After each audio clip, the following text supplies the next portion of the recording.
Let me see. Thank you very much for joining us. So, your interest in these two metros as the MEC responsible for cooperative governance, what's your role here?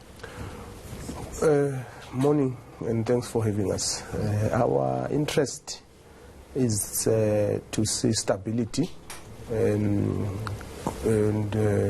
good governance, and that service delivery must not be affected. That's our interest as the provincial government. All right, so if service delivery is not going to be affected, who's in charge of the Johannesburg Metro right now? It's without a mayor. No one, and that's why we are concerned as well. And that's why I was talking about stability and good governance. Unfortunately, it seems that the Speaker might have breached certain provisions of the Code of Conduct for councillors. I will be writing to him today as a custodian of that Code of Conduct, because you can't decide to postpone council when it's in session without the majority of councillors taking that decision. Was there a quorum at that meeting? Yes, there was a quorum in the meeting, and the Speaker decided on his own that the session must be adjourned. He can't, because he's not above council.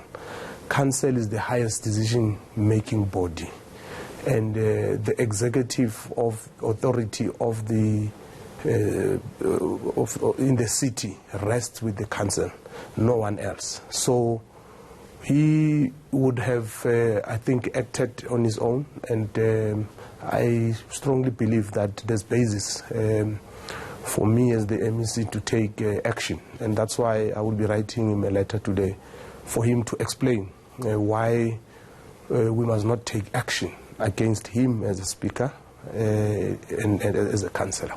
But it sounds as though what his explanation has been is that clarity has got to be sought on what the decision is as far as the majority status is within the municipality. If the ANC wins a majority, what does that mean in actual numbers? No, it is an excuse and conveniently using it to avoid and subvert democracy, because the IEC is on call anytime. The IEC had indicated that they will send someone to preside over there. The officials of COPTA were present in that sitting. If there was any confusion on the interpretation of what the law says, he should have consulted at least those institutions. But conveniently, he chose not to. And we want to know why, because that's